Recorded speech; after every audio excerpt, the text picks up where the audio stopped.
Today's episode of the Quinn Spinn is brought to you from The Russell, a historic East Nashville church transformed into a one-of-a-kind boutique hotel. The Russell's mission is to give back to the Nashville community through their Rooms for Rooms program by donating a portion of each stay to local nonprofits who are helping those experiencing homelessness. And of course, we're coming out of winter, but it was a cold one out there, and it's important this time of year, any time of year, to help those in need. So good on the Russell for stepping up for the community. Visit russellnashville.com to book your experience today. And by the way, this place is gorgeous. It's got this cool retro feel, and it's got this amazing podcast studio. So you can come in whenever you're in town, record a couple episodes, and go on your merry way and explore the city. russellnashville.com to learn more.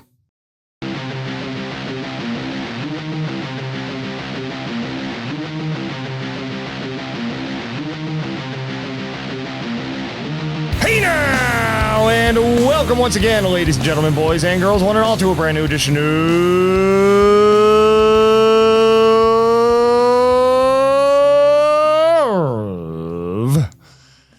the Quinn Spinn. That was a good one. That was a really good one. That was really good. Wow.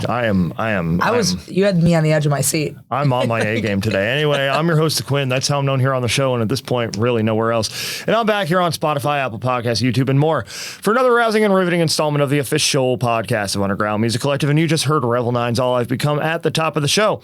That has been our opening theme song since the great year of 2014, and it will be until the very end of days. And I am joined for the third time on the Quinn Spinn today by our good friend ARREIS, who has new music coming up. And it's been a very interesting season, a season of change, a season of evolution for you and your artistry, as well as for us here at UMC. And in the process of that, we're navigating this crazy, ever-changing creative landscape and music industry here in Nashville and beyond. So it was time for a fresh conversation here on the show. Oh, it sure is, because number one, I think I can effectively say that musically, like when it comes to writing the songs themselves, I'm like way less angry. I'm way less angsty. Yeah. And it's a really nice feeling. But so now I have all this like joy in this upcoming project, instead of this like trying to right the wrongs of the past energy. So now I can take my rage and focus it into the people who are problems within the music industry. You know what I mean? So I don't have any like internal trauma and troubles that I have to like overcome at this point. And now it's just like really sticking it to the man, taking it external and being like, between the political landscape and the general just idiots who are currently in charge, just whether it be music or just the world. I feel like I can start rallying for the people of Nashville. Yeah. The good musicians that do make up this city and do make up so much of the shows and the population and contributing to the local economy in that way. So we are in for an episode, if you will. Me and Gerard have been talking about, it's fine. It's interchangeable at this point. Yeah. We have been talking so much lately about this topic, and we're really, really excited to just bring it to the public hearing in the format. It's something that we need to talk about. Yeah. Gosh darn it. Okay. And I mean, we pretty much have one of these episours every week on our calls anyway. So it was time to record. It was time to get in the booth. Exactly. Yeah. Exactly. We should have just hit play, on our little phone call yesterday. Yeah. We didn't have to be here. It's fine. we could release one of these every week if we wanted to. We really, really could. Yeah. I think. Do you want to start then with the music and let it spiral into the spiral? Spiral. Oh, we're spiraling. We're spiraling. That's the title of this episode. Yeah, we're spiraling. Do you want it to then evolve, as you would say, into the rest of the conversation? Yes. Let's do that. So, answer me all your questions, all your riveting questions. Well, the first three riveting questions that I have to ask you, because they're required, of course. I can't believe I forgot. So those three questions are the three standard questions here at the Quinn Spinn. In your own words, who are you? What are your passions? And why on earth would you want to come on the show for the third time? Ooh, okay. So, who am I? My name is ARREIS. I still stand by the fact that I am the future best front man in the making. I don't know if I'll ever get there because that's the point, is that you're always getting better, and I always want to top my best performance. Yep. I think that what drives me and what is my passion outside of music is people. And I think that I haven't quite said this way, or as generally, I think I've always been more specific to like women and the LGBT community and reconciling like religious trauma and all these things. But moving on from that, I think now I just have a little bit more of a mature and greater perspective. And my passion is people. I make music for people. I make music to make people smile, make people dance, to give them a place to cry with me.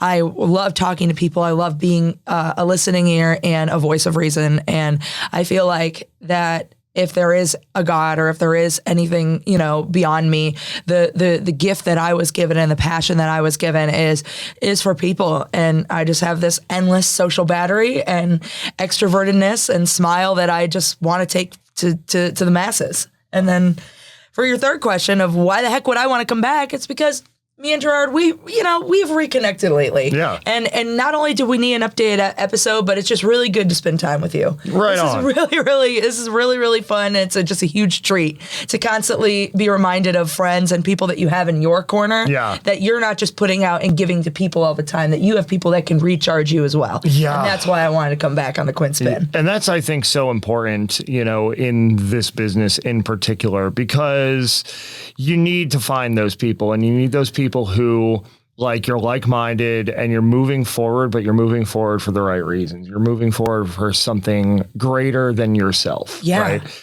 And I think, in certain circles, that's a rare thing to find, and let me preface this by saying there are plenty of great people in the music industry, and there are plenty of great people here in Nashville who are a part of it.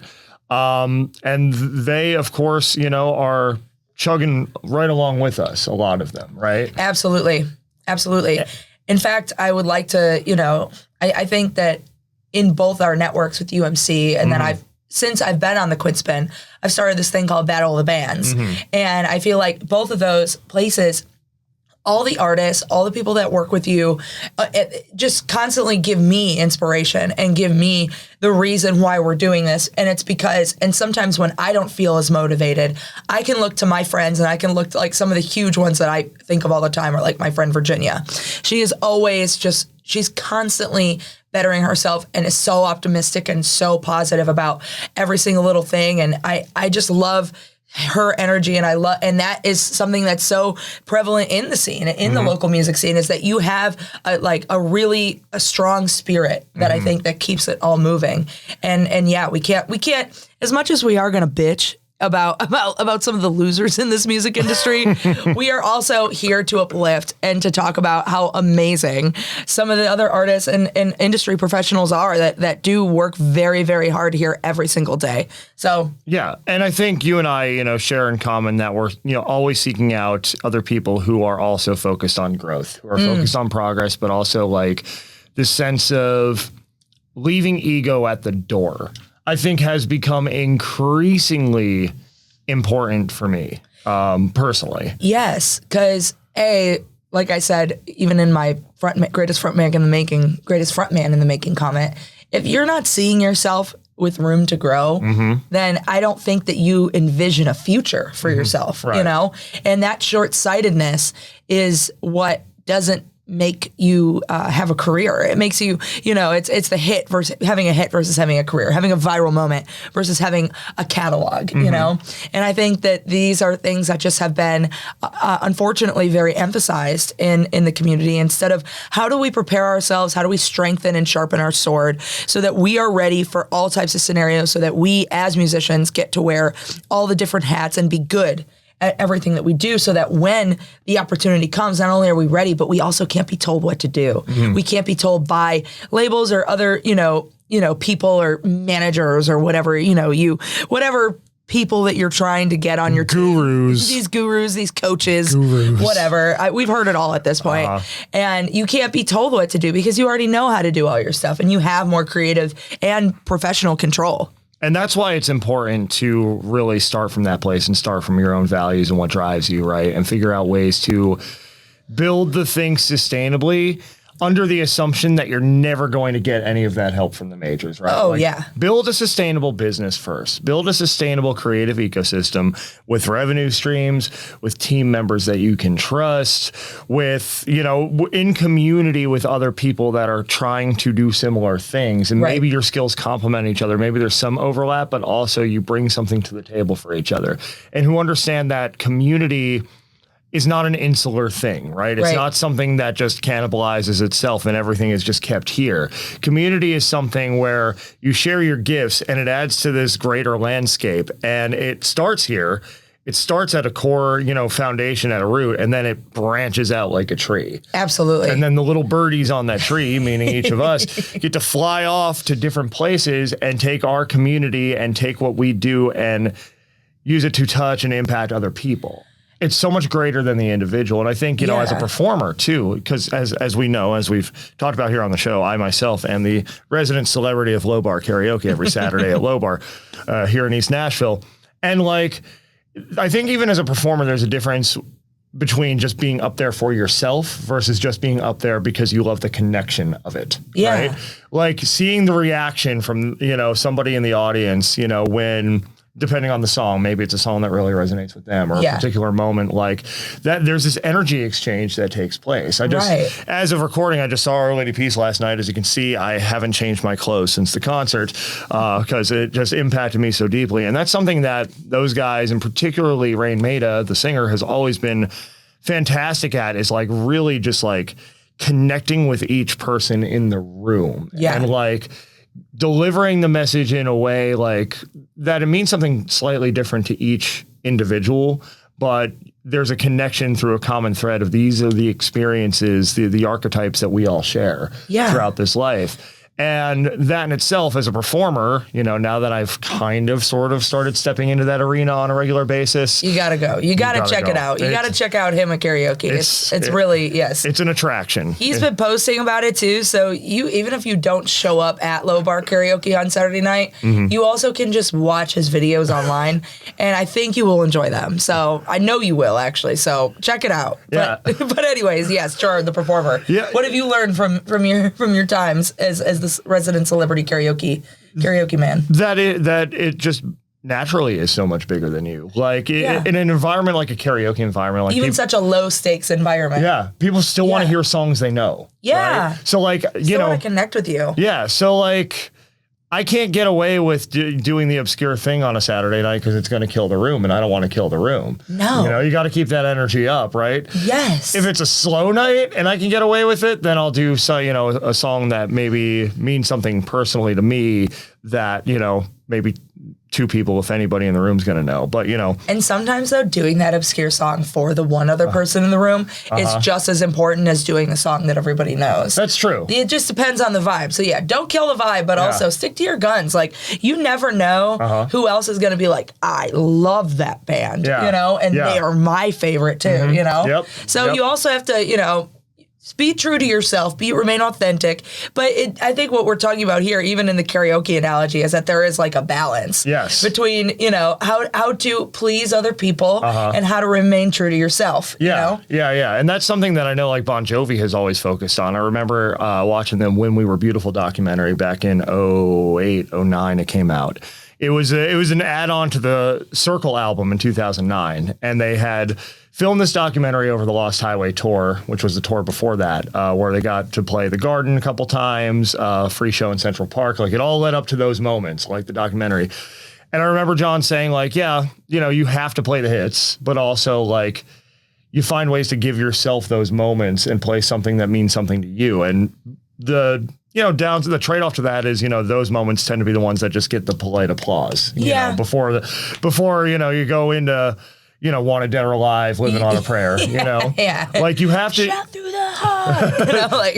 You Give Love a Bad Name's another one. That's the Holy Trinity off that album as far as hits. But you've got to give yourself those moments too to make it still gratifying for you. But if you don't keep your audience in mind, you're going to lose them. Oh, of course. And that's something about art that I've always found really, really interesting, especially is in what I make, because I always tote the line of pop. Live, I'm a little more rock. Studio, I'm a little bit more pop. And I always just kind of walked that line between the two. But I think something that I've always strived for is strived. Great. It's definitely not strove. It's not strove. That's not a word. You know what I mean. Yeah. Something that I've always shot for is pop sensibility. You know what I mean? Mm-hmm. So it's always like, how do I make my song palatable, even if it's not going to be the hit, and it's not like it's not 120 BPM with repetitive lines. How do I still make it to a point where people will like it and people will remember it? You know what I mean? Uh-huh. And so I feel like that's always the line that I'm kind of constantly walking with my music. Yeah, because I think that you also don't know what's going to be the hit and what's going to resonate with people. Right. When you put out something, I can be like, for example, the project that I'm working on right now. Actually, we'll get into that. I think that right now I am currently kind of going back and forth because I'm remaking an album that I already have made. Mm-hmm. And that's been a really interesting process because when I made my first album, Blindside, I was, 18 when I wrote the majority of it. Maybe even younger, 17. I was in college. I didn't really have any money. I didn't really have any connections. So I made the best album I could with the resources that I had. And for the time, it was decent. And the point is even remaking it is that I'm extremely proud of the songs that I wrote at that age. And so now when I'm revisiting them, I'm like, oh, I can't believe I wrote that. That's so dumb. But then I ask other people, like I ask my fiance and I ask my dad and I ask some other people and they're like, oh, Hands on My Hair, that's my favorite song. And I'm like, this is the dumbest song I've ever written. And they're like, no, it's not. This is a pop banger. You have to put it out again. And as I've been like remaking the song in the studio, I'm like, oh my gosh, that's how it was supposed to sound. Ooh, and I'm like getting into it, even though I was never into the song to start. It was just something that I kind of off the cuff wrote. And it worked well. It's very poppy. It's very, repetitive and stuff like that. And I just never liked it because that's not really my style until other people started being like, I love it, Yeah. And I think that's the most real personal connection I can kind of make to this this sort of conversation because it was I'm so like I love the deep lyrics and the moodiness and like I love reading and having very wordy songs and artists that I like are the same sort of way. But then what wins the people over is just trying to have a good time on the dance floor. And I love that too. And now I think I've just come around even to a lot of other kinds of music and I've been way less critical because of just like I said, if I love people and I'm interested in what the people want, then that's what I want to make. Yeah. To a large extent of art is that, Yeah. And as a performer, it helps you pick up on the moments that they're picking up on. And those moments can give you new appreciation for the song. 1000%. Exactly. It was never something that I liked until someone else liked it, And I totally agree. Go ahead. I was going to say, I think of a song like Mr. Brightside, right, which has been overplayed to the nth degree. And I love the Killers, love Mr. Brightside. Great song. Like, the music video is probably my favorite video of all time. Oh my gosh, yeah. No, I also like, someone said this the other day, or it was a while ago, but I feel like it was such a moment in my life, is they were like, this is what white people like. Just in general, they're like, this is just a white person song. Yep. And every white person in the club is going to be like, yeah, I just can't love is killing me. And it's so funny because every time that song has come on, every white person at the bar has been like, everyone knows it's the Don't Stop Believin' of this generation. Literally, like it's just singing it to themselves, eating, drinking, like bobbing up and down. Yeah. And if you look at anybody who is not white, they're literally like looking at you like you're insane. But it's so funny. Like I just loved it because it is such a good song, and I'd be totally lying if I didn't say that I also too, as fellow white person, didn't absolutely love it. Yeah. Like, it's so true. Yeah. I mean, when that song came out, it was my senior year of high school, and I was going through a Mr. Brightside situation, as has been a recurring theme in my life. And up until recently, I ain't taking that shit anymore. But yes, we're building self-esteem, self-worth. Yep.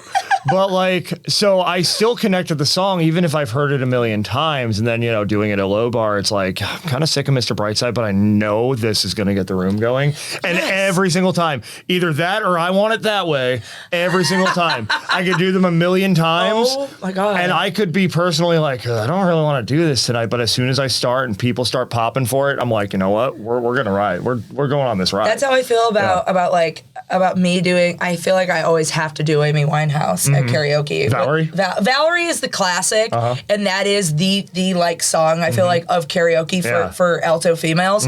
But I'm a Back to Black girly. Okay. But I still feel like it's popular enough that people are like, I know this one. I'm good with it. But yes, Valerie, it's Mr. Brightside to you is to Valerie to me. You know, like or Zombie. Right. A lot of people do Zombie. Or Before He Cheats. Oh my God, exactly. Oh my gosh. If you don't think, it doesn't matter what I say about country. If you don't think that I have dug my key into the side of his pretty little souped up 4-wheel drive many times at karaoke, you better think again. But did you carve your name into his leather seats? Every time. I love that song. It's so silly, and again, like, it's almost like, at this point, it's almost like a guilty pleasure song. Yeah. Like, we're talking about all these things that we're like, I guess I do love this song. You know? Yeah. And I feel like as a little bit of a younger, angstier, moodier version of myself, I was always very judgmental of anything that was extremely popular, like those things. I'm too cool. I'm a hipster. Right, exactly. And now I'm like, no, we all know this song because it's a banger. Yeah, you know? Like, it's just a great song. Like, great songs are great songs, and like, there's no denying that, right? And I think like a lot of people have that like, it's too popular mentality. Like, you know, look at any fan of 80s rock, right? You know, like, a lot of them just can't stand Bon Jovi. You know why they can't stand Bon Jovi? Because Bon Jovi wrote better songs than their favorite bands. And that's why they had the longevity. That's one of many reasons why they had the longevity. Yeah. We've actually been talking a lot about Bon Jovi and talking about different people in the industry that have careers that we want to model ourselves after. And he's definitely one of them. And honestly, like, to sort of a great segue, I think, at this point for what you're saying, just like, it's just a great song, is that to all the artists listening to this out here, if I could say one thing, and it's great advice that I feel like I've always been given, and it's just one of the, is that all it takes is a great song. Like, it doesn't matter like how many reels you make. If it's a bad song, you can make reels all day and people will still not like your song. So when you invest into making your music, this is always something that I've done, and it's always something that I encourage other people to do whenever my friends ask me to listen to their demos or their mixes, is invest in a good mix. Make sure that your voice is clear.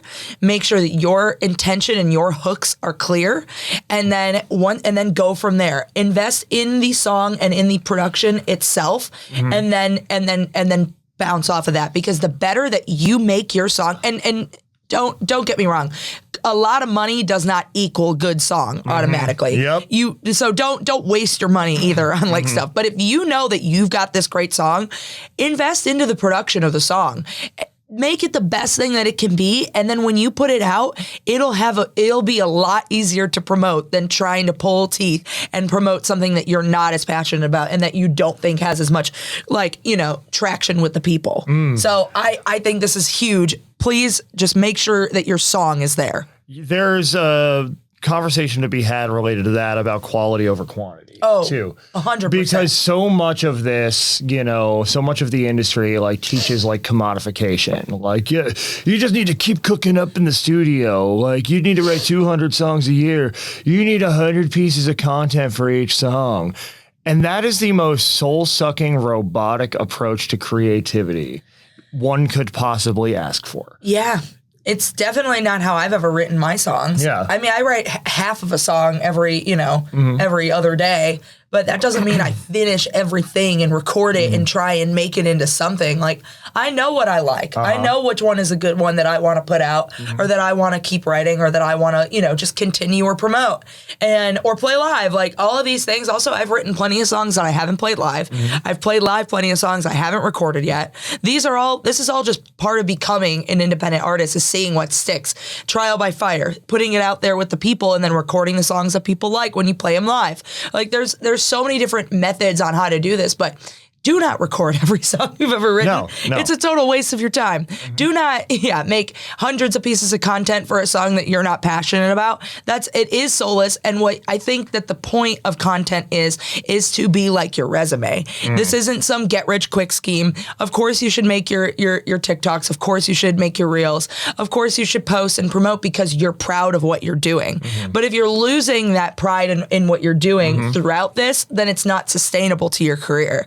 So it's definitely, and that's something that I have struggled with, and it's something that I have to remind myself literally every day whenever I go back into, especially right now, like gearing up for a release season, is that content should be fun.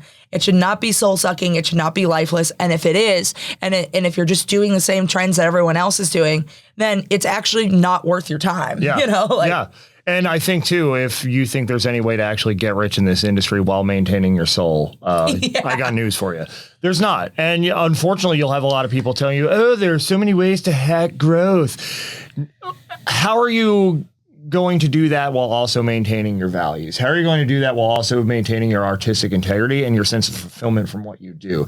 If you just enter this meat grinder, hamster wheel, merry-go-round, whatever you want to call it, I'm just going to keep churning out. I'm going to keep cooking up, and eventually something's going to hit, and I'm going to get discovered, and then a label's going to want to sign me. Okay, but then they have all the bargaining power. If you do ever get to that point, because you haven't built a sustainable business where people are coming to you for something that they can only get from you, right? And you have to have ways to lead people in, whether that's through your merch, of course, whether that's through your music, your content, but also what other skills do you bring to the table? What else do you offer the world? What else are you passionate about that you can roll into this? What causes do you believe in? And how are you a part of those causes? How are you showing up for your community? How are people coming in and joining you in community? Because ultimately it's that strength in numbers that's going to not only lead you to just having a good support system to lean on, but also it's going to start driving revenue. And because these people will show up to your shows, they will buy your merch. They will invest in whatever experiences that you have for them because you are giving them something that they can only get from you. The commodification of all this, where everything needs to fit a formula, everything needs to fit a quote unquote blueprint, means that everyone's doing the same thing. Nobody's standing out, and everybody just keeps going in circles doing the same thing for 5, 7, 10 years. Right. And there are environments in Nashville that I'm not going to name that produce exactly that. Yeah. Right. And you can see a lot of environments in Nashville that produce exactly that because they make money off of us hanging on to their coattails, basically. Yeah. They dangle the carrot and say, oh, well, with a little more, you're going to get there, but you never quite get there. Right. But, they keep moving the goalposts and, oh, well, now you have to do this and now we're going in this direction. And you know what? Now you need to help us. Right. And it just becomes now we need your money. It's crazy. You're like, what? And it just feeds upon itself, and it doesn't support any kind of artistic or creative growth. No. It certainly doesn't help you grow your business. All it does is continue feeding this system, this sales funnel, multi-level marketing ecosystem. It is a pyramid scheme. Yeah. If anybody, I was like, again, companies we shall not name, there are multiple, but if somebody is saying, hey, we like you, give us your money, it is a scam. Do not fall for it. Find your friends, find your networking connections. Obviously, pay, value, respect your friends as well. Right. But that is not the same as we like what you got. Give us your money and we'll make you a star, baby. You're gonna be a star, kid. You're gonna be a star. It's so silly, and they are trying to scam you. And so I think this is something that we have talked about, I think, the most in our conversations too. So if you and your friends are talking about this, you are on the right path. You are not alone. Me and Gerard, every week, we get on the phone for an hour. We talk about what we have to do that week for about 15 minutes. And then we rant the rest of the time. And then we rant for 45. Yep. Exactly. And at the end of the day, what we have come down to, I feel like the message of all of our phone calls and all of our conversations has come down to values and aligning yourself with people of the same values. I believe that music is community, and music scenes and everything are built upon trust and loyalty and shared values. And when you succeed and when you see scenes show up for each other and cities rise and put out artists and things like that, I really believe it's because everyone's firing on all cylinders and everyone is, you are literally rising together because that is synergetic. That's what we're aiming for here is we're trying to assemble the community. We're trying to assemble our teams so that they are aligned in our values. Yeah. And then when people say these silly things like, well, music isn't supposed to be political or music isn't supposed to, or like whatever, and things like that, or you're not supposed to be controversial. Like, don't challenge convention. Just stick to our formula. Just stick to your formula. Yeah. I then say, no. Have you ever heard, literally, no. Have you ever heard of a success story that stuck to the formula and then made it? Like, maybe if you have, if daddy's got money. But other than that, like, there is nobody out here who can replace you. And if that's a political statement to make, and if sticking to your guns is mistaken for, like, again, being too bold or being too political, like, give me a break. I was like, this is something that I have been doing since I've started here, and I've always been out there. I've always been extremely for it. And it has nothing to do with taking like a side in politics. It has everything to do with being who you are. And if that's not okay with people, well, then they're part of the problem. They're not your audience. Yeah, they're not your audience, and you don't need them. Like, straight up, you need to find the people that love what you're doing, and that's all that matters to your business. Exactly, because your audience is out there, right? And so much about this industry will try to tell you, well, it needs to be this. You need to look like this. You need to sound like that. You need to write with these people. You can only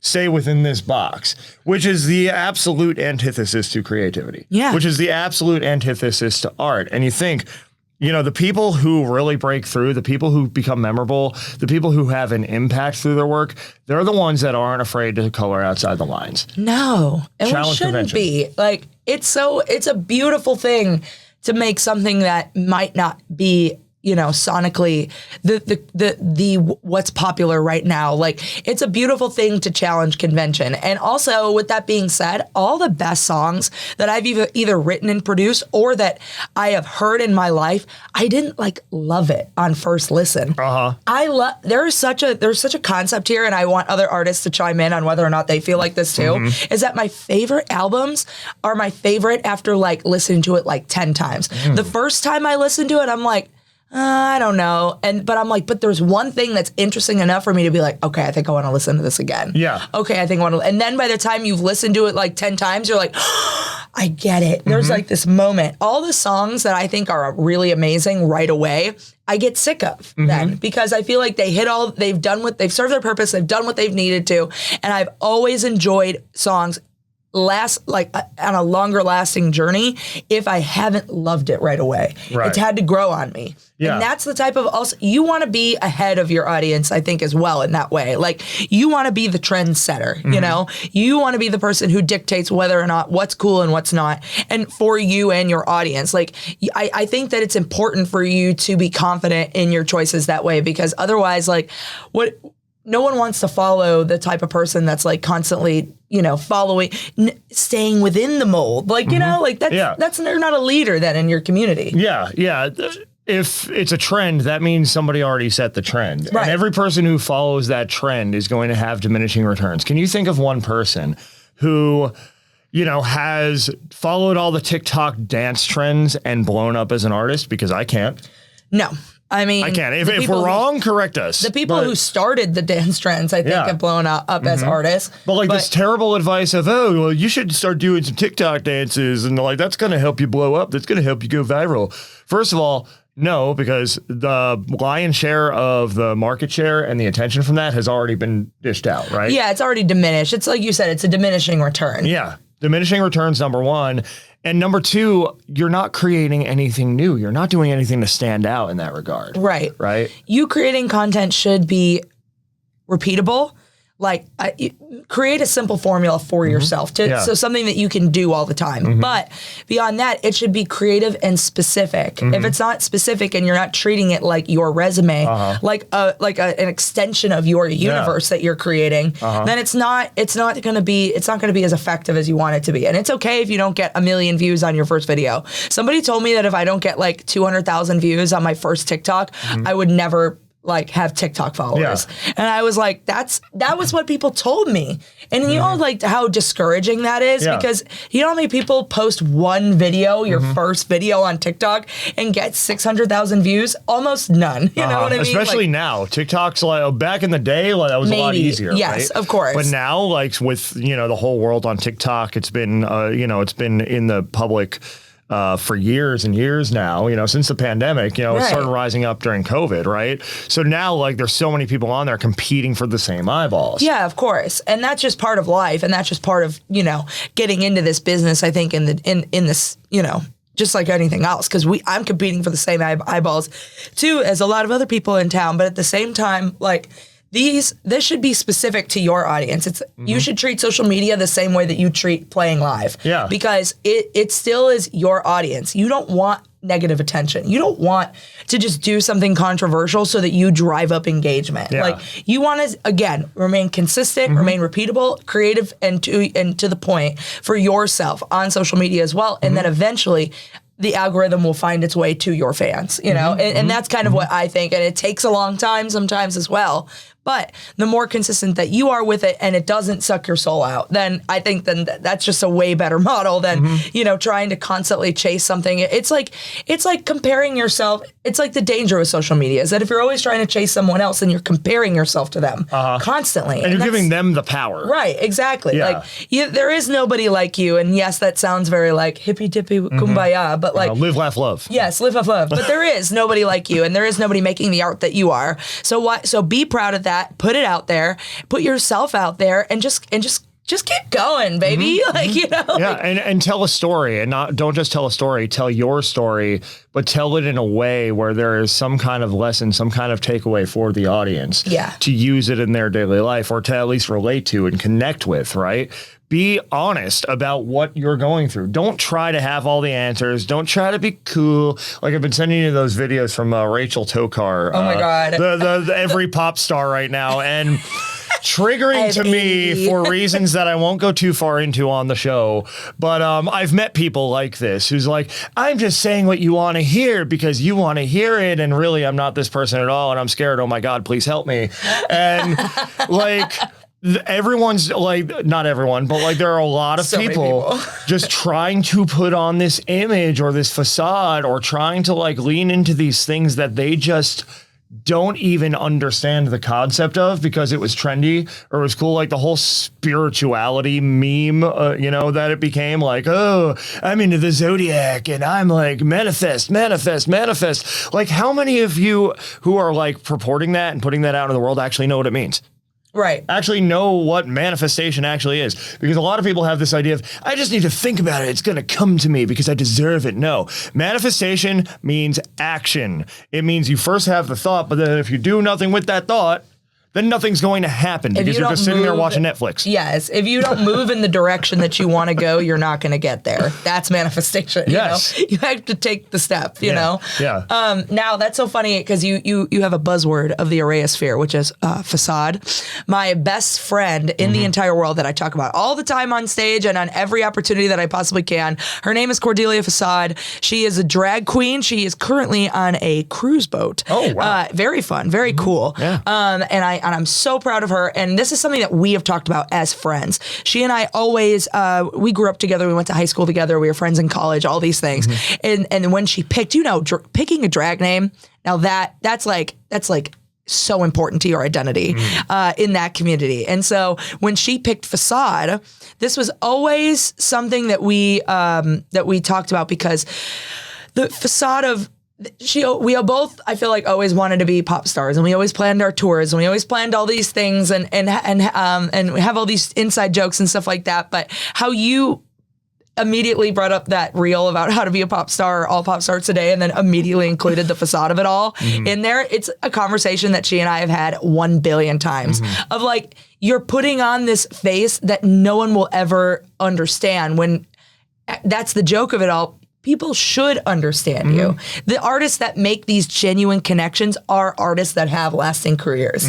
And yes, you can be someone and you can try to be mysterious and unknowable or whatever. Oh, I'm so cool. Right. Oh, I'm hanging out in all these places. I'm wearing this fur coat that I got at the thrift store. Right. And that's the thing is and we can't be too hard on the people who are doing that because they're lost and scared because the industry has told them they have to be cool. They have to be perfect. They have to fit this certain image if anybody's going to care. And I'm so relieved now to see cringe coming back. Because no longer do I have to put on the whole, I'm an alpha male with all the answers thing, which I was never good at in the first place. Yeah, it's really bad. Don't do that. I am a dorky middle-aged uncle, okay, who sings karaoke on the weekends religiously for fun. And you know what? You're going to judge me for that? There's the door. I don't care. I'm going to live my life, and I'm going to do my thing. And whoever connects with that, whoever connects with the dorky middle-aged uncle, you're my people. Wonderful. If you don't, well, then go watch Manosphere videos. Also, I don't know what to tell you. I want to watch that documentary. No, you have to. Yeah. I did recently watch the Manosphere documentary. Anybody who is questioning whether or not they have a toxic male in their lives, go watch that, and you'll learn very quickly who's good and who's not. But anyways, I think also what's so funny that you just said that you're the dorky uncle now is that since I don't really want kids, I've always referred to myself as Auntie ARREIS. So we could be your aunt and uncle. You know what I mean? We are your cool aunt and uncle that are here to give you to give you your first beer while your parents are away, and and take you to a cool place, and like we just want to have fun. The whole journey. That's another thing too that I've also just realized throughout. That's I think a really positive thing is that the reason why we're musicians and the reason why we're creatives in general is so that we don't have to live a traditional life. Right. We don't have to be stuck in the 9-to-5 wheel of things. We have unlimited freedom. There are 1 million ways to get to where you are going, and you can take any step forward. So long as you are going forward, I don't think there are very many wrong choices. And yes, that can be really hard because a lot of other paths have step-by-step instructions. You get this degree, you go to this internship, you go to this thing, you get this job, you then get a promotion, and then that's your life. And then even those instructions don't work the way we were told growing up. Right, of course not, yes. Yeah. But there are so many industries that you at least have an outline. Right. There is no outline here. Good news, you can do whatever you want. Also, bad news, you have no idea whether or not it's going to work. So I think if you're not having fun and enjoying this ride and this journey, then it is not the journey for you, because the whole point is that when you get where you're going, you're going to look back and go, wow, I got here. And you're not even going to realize that you're there yet. Like we all have this idea. We talked about this on the previous episodes of what this future of making it looks like when it's not the point. The point is that if you're not enjoying the fact that you don't work a desk job, because I enjoy the heck out of that. I do not want to be stuck in a career that I can't see myself in my future in the way that I do music. And at the same time that I know that means that I probably am not going to be famous tomorrow. I might not be famous 10 years from now. But at the end of the day, I spent my life and I spent my time enjoying what I'm doing so that I won. That is the win. Exactly. And that is making it, right? Like people always say, oh, well, don't start feeling like you made it. I feel like I've made it. I got to speak at the biggest conference on earth last year. I've gotten to travel the world on behalf of this podcast that I started in my childhood bedroom almost 13 years ago. I've made it. But the point is, don't get complacent. Right. Keep making it. What does making it next look like? Right. And it doesn't necessarily have to look like arena tours and Billboard charts, although it could for you if you want. And also, and remember that even if you do an arena tour or are on a Billboard chart, that doesn't mean that you're going to immediately get the next chart, that your album's going to chart again. Yeah. You have to realize that everything is fleeting.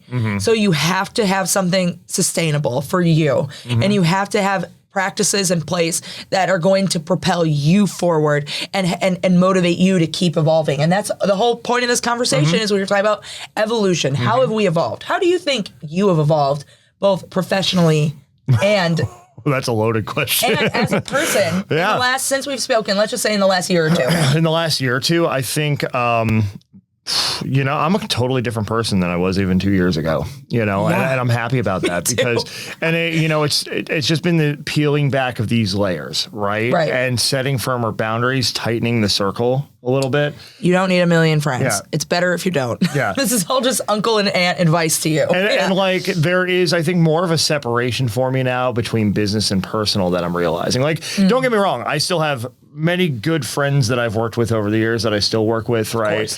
But like, I'm not trying to be everyone's friend. I'm not trying to be for everyone. UMC's not trying to be for everyone. UMC's for specific artists who, are doing good work for the right reasons, think that it's bigger than themselves, and want to be a part of something greater and want to be a part now of evolving this industry beyond what it currently is, because the industry model we have doesn't work, right? And so, in a professional sense, and as far as how the platform has evolved, we've got a lot more intentional of this is what we do, this is why we do it, this is who we're doing it for, as opposed to trying to be the catch-all, all things for all people. If you're for everybody, you're for nobody.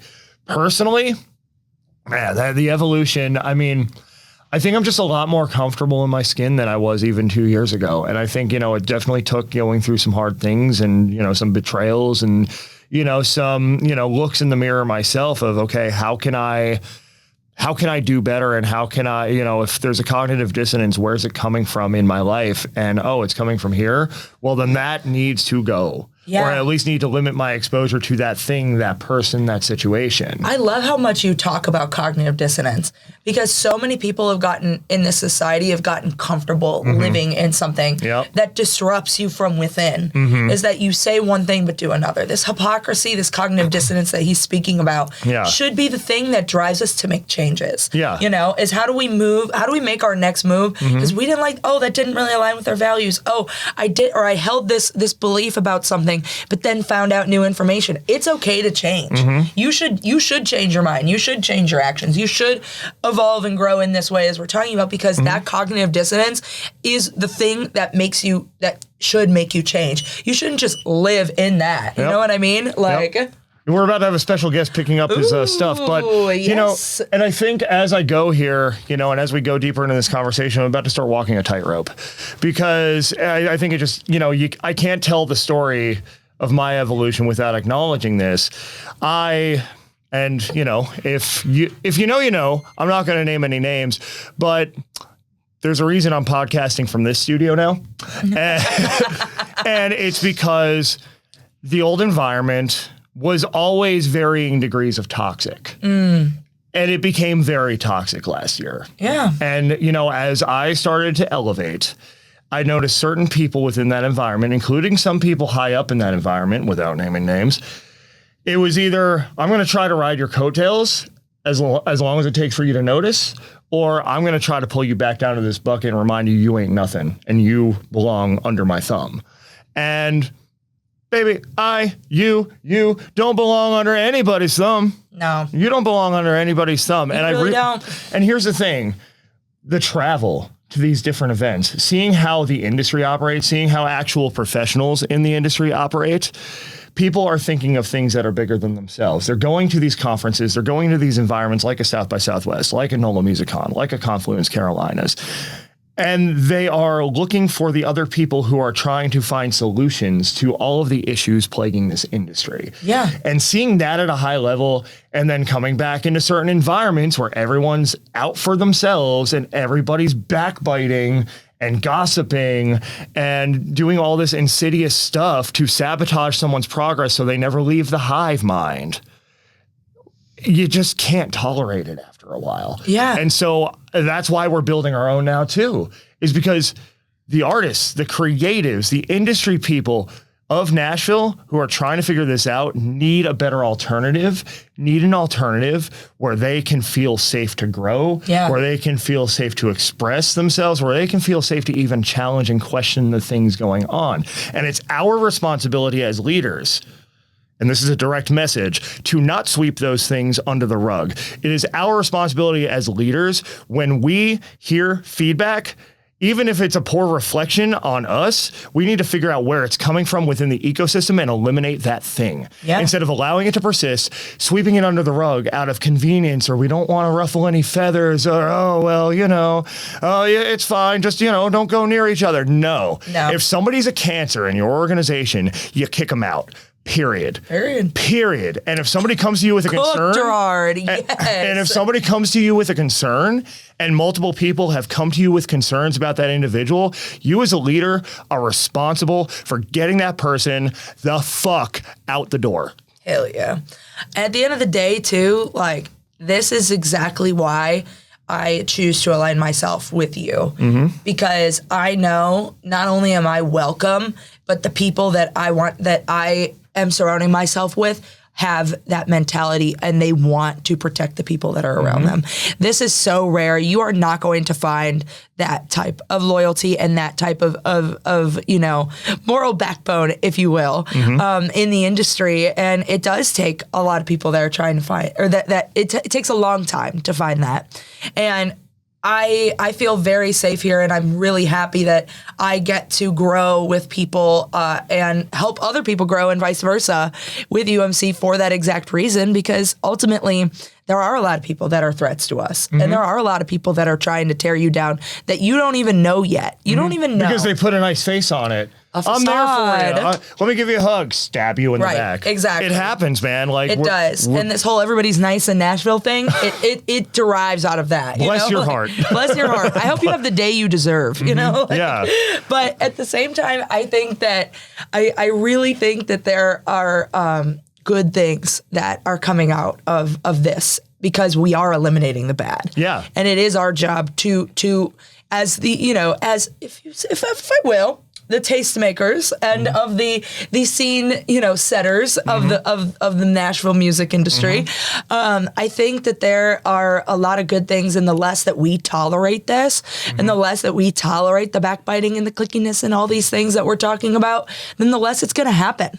Honestly. So the more that you do what Gerard does, and you cut out those toxic people and those people from your lives, then the more that we're going to all thrive, and we're not going to have to deal with that as much as a whole, as the whole scene, Yeah. I think I just really now want to continue to make the music and uplift people and just keep going. The whole point is that honestly, I don't even have a whole lot new to report. I'm about ready to talk about my new EP, but other than that, I'm not that different. I'm just a little bit calmer, honestly. I'm just a little bit less tolerant of the bullshit, way less bandwidth for people's absolute just bullshit. Fuckery. Absolute fuckery. That might be the title of this episode. Absolute fuckery. No, because then we'll get buried in the algorithm. Absolute fuckery. Yeah, okay. No, that's true. It could be like absolute effery or something, whatever. Yeah. And I think that because of that, it's felt lonely at times. Yeah. I've sometimes felt like I'm not moving forward, or I'm not succeeding,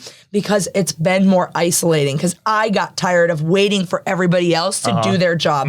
There is nothing that anybody can do better for you than you can do it. You know what I mean? And so sometimes I've been like, oh, I'm not progressing. Oh, I didn't book as much stuff. Oh, I didn't make as many things. But it's because I'm not aligning with people that are just constantly trying to fight for my attention, or fight for my time, or question something that I'm doing, or be derogatory of something that I've done.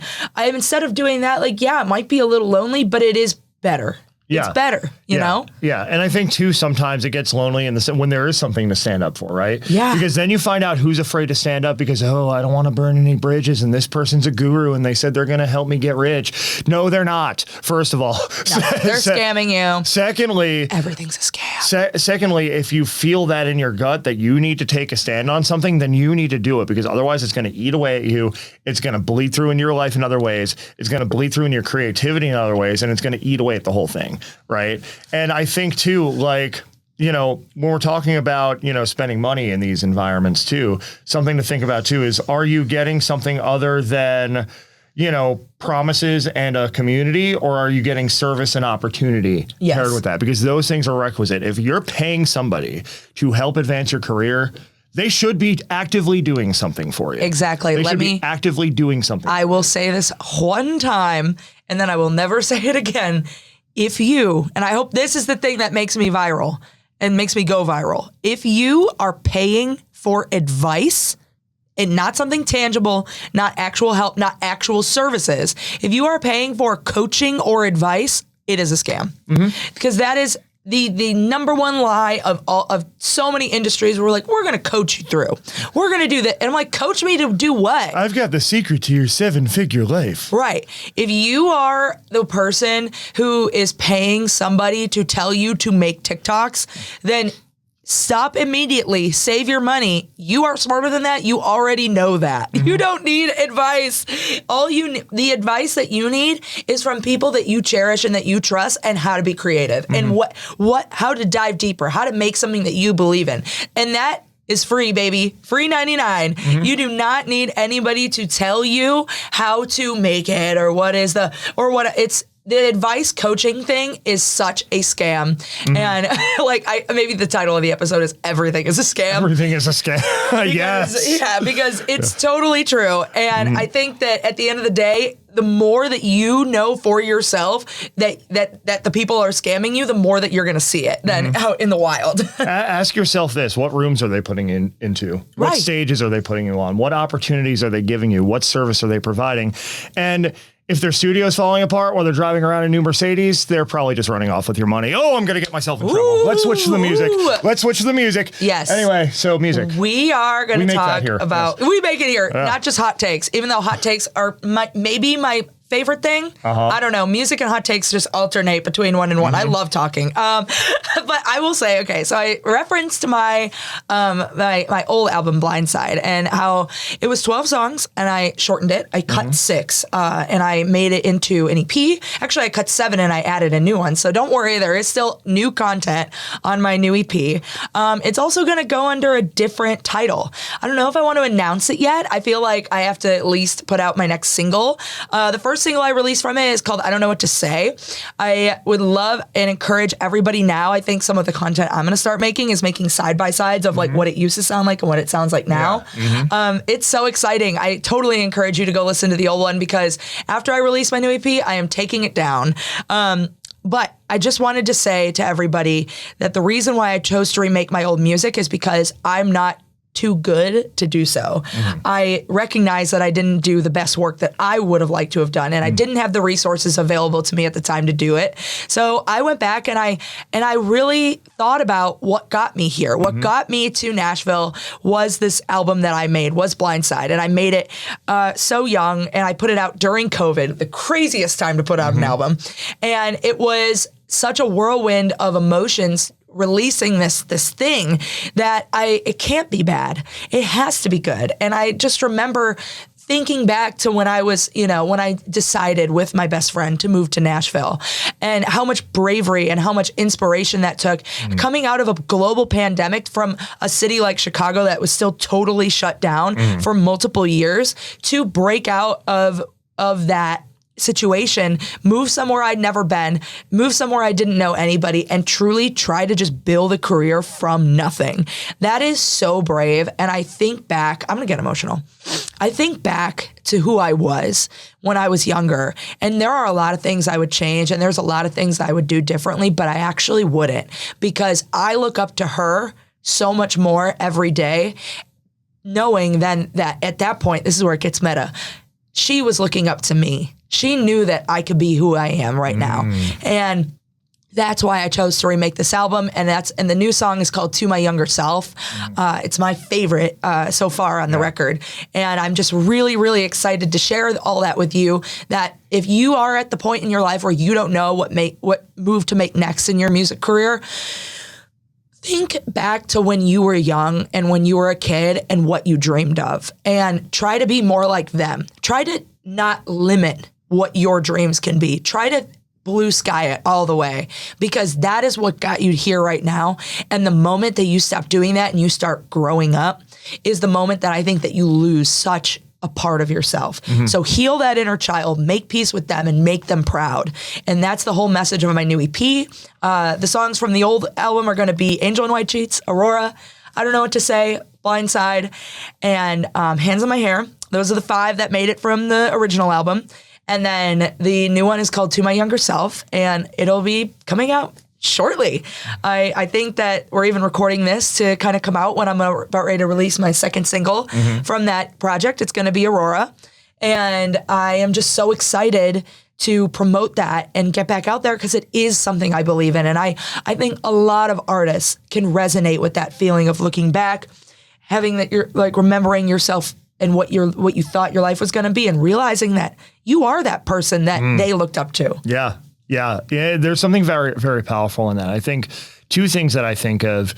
First of all, like, I think as you go in life, you give yourself more permission to come back to the things about yourself that really make you who you are, the things at your core, right? Like, I've recently started embracing, as I've gotten angrier about the industry, my New Jersey heritage, because we're known to be very brash and profanity. Our use of profanity is well renowned.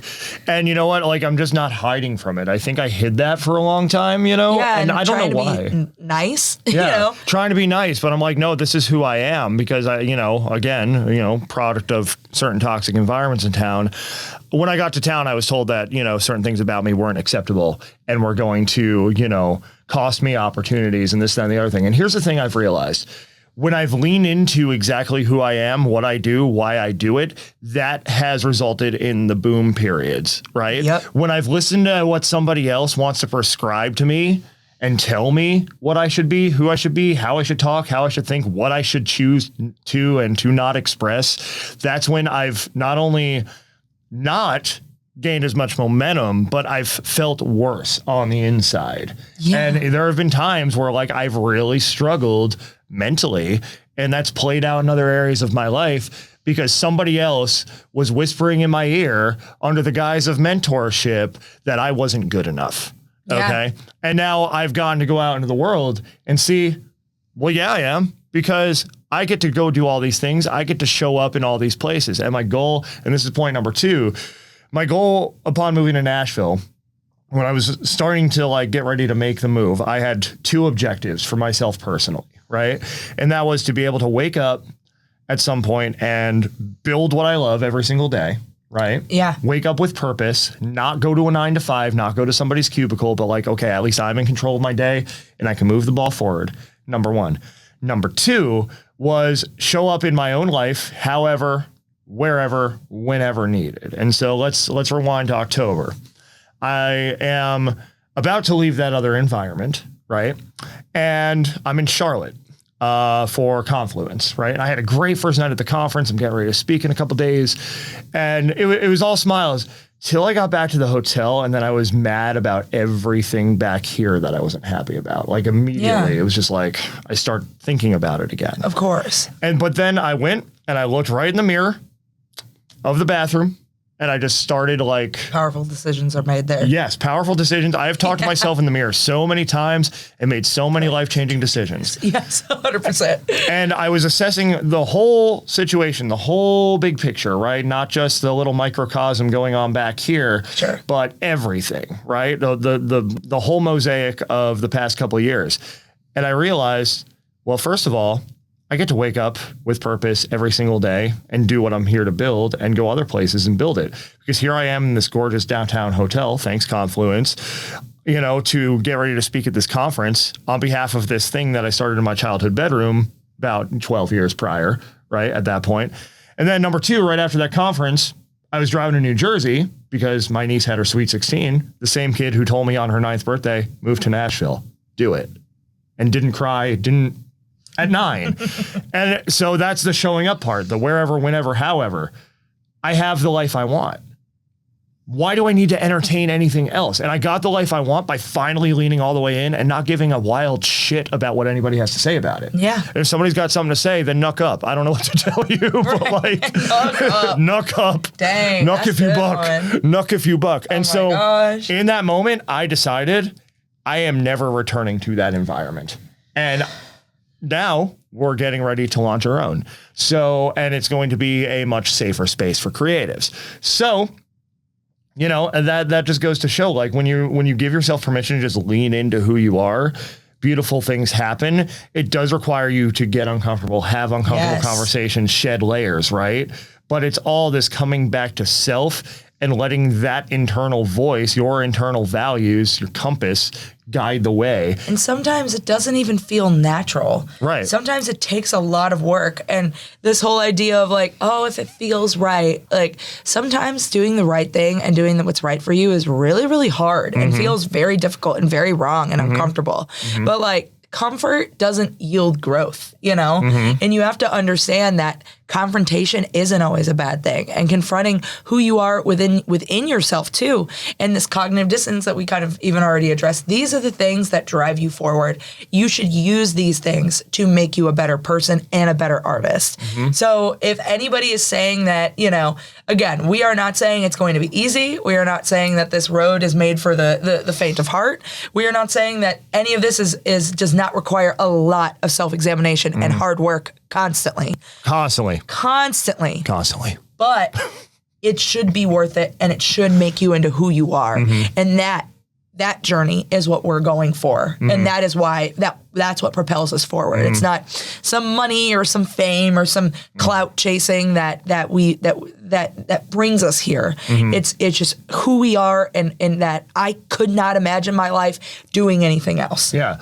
And listen to your aunt and uncle. We will never sit here and tell you it's easy, but we will tell you it's worthwhile. And I think about South by last year, you know, and I obviously was just down there, right?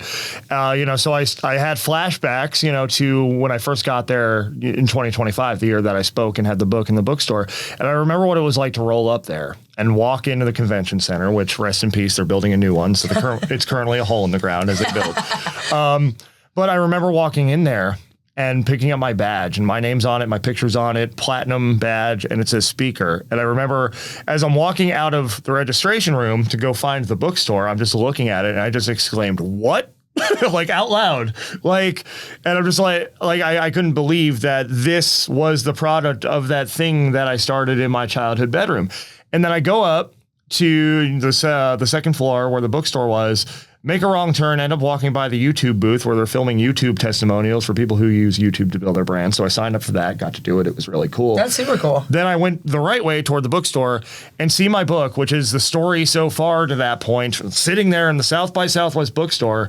And it was spontaneous tears of joy, like, you know, randomly for the next 2 hours, because I knew everything that it took to get there. But I'll tell you this, I would go through every single winter, literal or proverbial, again, for that moment and for all the moments to come here and for everything that's happened since. And that's the thing, like, you're going to want to give up. You're going to want to quit. There are going to be times where it all feels too heavy. Like, I'll tell you the truth, 2023, summer 2023, I was this close to moving home. Yeah. This close. My sister told everyone I was moving home. But then I saw the look on my niece's face, the same one, Amber, who, you know, told me when she was 9 to move. And, you know, first of all, I hadn't decided that yet. My sister jumped the gun. Thanks, Jolene. But then I see the look on that kid's face, and it's this look of disappointment. And you think, like, our bond has strengthened since I've moved, in the sense that, like, she wants to get out. She's very ambitious. Like, you know, she doesn't want to stay in the same place and do the same thing her entire life. Well, I'm the one who left. I'm the one who showed her she can do it. So to see that look on that kid's face across the table, I'm like, all right, I'm done. All right. And then we started figuring this out, because, like, we had a lot of really amazing opportunities that year, but nothing to really catch them. And so I felt really burned out and frustrated, because, like, I didn't have UMC structured to the point where we could capitalize on that attention, right? Yeah. And so now it came time to ask better questions and get better answers. And, you know, I was kind of at a crossroads with it. You know, I'm like, well, do I want to continue to beat myself up over this, or do I want to, you know, just kind of go home, you know, back to Pennsylvania, and, you know, just, I could have a good life there too.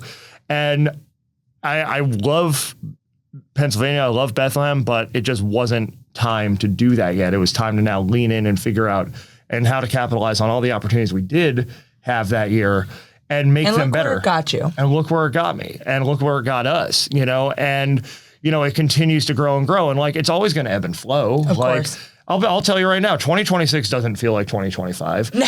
2025 was the best year of my life. And, like, recently I've been working through more of that cognitive dissonance, and all that means is there are different layers to peel back. Yeah. You know, I haven't been protecting my energy as well as I did the first half of last year. Sure. I haven't been, Yeah, I just haven't had the tunnel vision. I've kind of let people kind of drive the bus in certain ways that maybe they shouldn't, because it's my bus, Don't let other people drive your bus, Gerard. Right. Yeah, And that's, come on. That's a habit. Like, it's a practice, right? Like, and you have to focus on it every day. And if you don't focus on the practice of your own autonomy and like coming from a place of your values, and you start to compromise that in any way, that lets things in the door that are going to create that cognitive dissonance, and it's going to create this sense of unrest within you until you nail what the thing is and do something about it, right? Yeah. And we're all learning, we're all growing, and sometimes these lessons show up to test us and they show up in different ways, and that's fine, but recognize the patterns and recognize the lesson within it and act upon it. Implement it into your life and sharpen your sword. And when you get where you're going, or you won't, because the answer is that the journey continues, as always. The story continues. The journey is where you're going. Exactly. The journey is where you're going. Think about that. And when you do get where you're going, or you at least have a moment to think and reflect, I really doubt that you would actually change any of the hardship and any of the stuff that actually happened. Yeah. Because when you go, I guess this is where I'm here because of that. And even though that sucked, I wouldn't be here. I wouldn't be who I am without it. Yeah. And I think that's something that we've lost in society. So continue to do that, both, and remember, maybe the episode is actually just Auntie ARREIS and Uncle Gerard or something like that, and your kooky Uncle Gerard, because that is some of the best advice from two people who left home that we could possibly give you. And I know so many artists are in that boat and have left home and stuff like that. And it's almost time for me to go and for us to wrap up. And I feel like that's just a great place to leave it at, is that you don't have to regret where you came from. You just have to keep moving forward. Before we do wrap it up, I have two more questions for you. That's right. And I mean, we could go 4 hours. So like, good thing you pointed out that it's almost time. Don't worry, I have a day job too, guys. It's not that crazy. That's the other thing. It's okay to have a day job. Yes. You listen to these people who are like, yo, the day job, normal jobs are for normal people, and anyone who gets it on my catalog is going to eat. Like, look, I've never done this on the show before, but fuck you. All right? I'm not, exactly. I was like, y'all, you got to make money too in society. We live in a capitalist society, for better or for worse. Please don't. The starving artist trope is overrated. Go get a job in a nice blankie and a nice home to stay in. It's a nice good. blankie. A nice blankie. It'll be great. It'll be great. Take all your pennies from work. Buy yourself a nice blankie. And sometimes a blankie and a nap are all you need to reset. Oh, seriously. Oh my gosh. Anyways, my last two questions. Yeah. So I don't know if I've ever asked you this question on the show before. I think I might have started asking it after your first appearance, and then I don't know if I did it in that group episode with you. So I call it the biggest lesson. And if there's one lesson that you've learned along your creative journey to this point that you would go back and teach your younger self, just starting out as the most important lesson, what would it be? Not to put you on the spot. No, this is a great one. If somebody doesn't like it, that's not a bad thing. That's it. If somebody tells you that they don't like it for whatever reason, and specifically for me, I think I got a lot of commentary on the outfit changes, the stripping, the costume, like all this stuff. The stripping. Let's be honest. I've received some tone it down critique, and that is absolutely the opposite that you should do. Turn it up, make it more obnoxious and bold, because other people's insecurities are why they say that. They're insecure, so they're trying to make you insecure. It has nothing to do with you. It has everything to do with them. So keep stripping. Keep stripping. Keep stripping. Keep doing it. That's the lesson. That's the lesson. I would go back and keep telling my younger self. I'm reminding myself of this now, is that I don't need to feel shame for something I don't feel shame over. If other people are ashamed for me, that is so not my problem. Like, then don't listen to the music, don't come to the show. Like, it's what it is. If you hate it, then you hate it. Like, modesty is not my policy. We've had a lot of really strong candidates for episode titles, but Keep Stripping might be the strongest. I know. That might be the one. Keep stripping. Keep stripping featuring ARREIS. And what's my last question? I love that. Where can we learn more about you? You can learn all about me at now. I'm soon to have an EPK with UMC. It's really exciting stuff. It's going to be stuff. on our website if it's not already. If it isn't already by the time, it probably is by the time this comes out. Yeah. And beyond that, Spotify. My name is ARREIS. That's ARREIS. on Instagram and TikTok, it is ARREIS Rising, like the star or the sun. A little bit of a joke on horoscopes too, and stuff. So if you're into that sort of thing, you'll know what I'm talking about. And honestly, yeah, you can just stay tuned. Keep listening to the Quinn Spinn. I'm sure I'll be back. Keep listening to Gerard. He's got wizened and saged advice to share with all of you. And as for me, you'll see me out in these streets. You'll be seeing me around town. I'm a go-outer, like I said. I'm an extrovert. Please come say hello if you recognize me. If you don't, I always want to make a friend. So introduce yourself to me anyways, because I love people and I love hanging out and I love playing shows. So hopefully we'll get some shows on the books. I'm very close on a couple, so those will be announced on my Instagram as well. And this has been the Quinn Spinn, 2 N's and Quinn, 2 N's and Spin. You can find us on Spotify, Apple Podcasts, YouTube, and more. Also on the socials, Instagram at Quinn Spinn Official, and the Quinn Spinn on Facebook, which is the oldest social media channel still in action in the UMC universe. Speaking of UMC, Underground Music Collective, that's our central hub for all things independent music, creativity, community, and more. UMCworldwide.com is the website. Also UMC Worldwide on at least most of the socials. I don't know if I switched TikTok over yet, but I never post there anyway, so it's fine. And become an underdog, community.umcworldwide.com. Again, we do have a membership. We do have a subscription. But the great thing is we actually do stuff for you. So there's that. And we actually put you in rooms and put you on stages and help connect you to the greater ecosystem so you can do more and go further.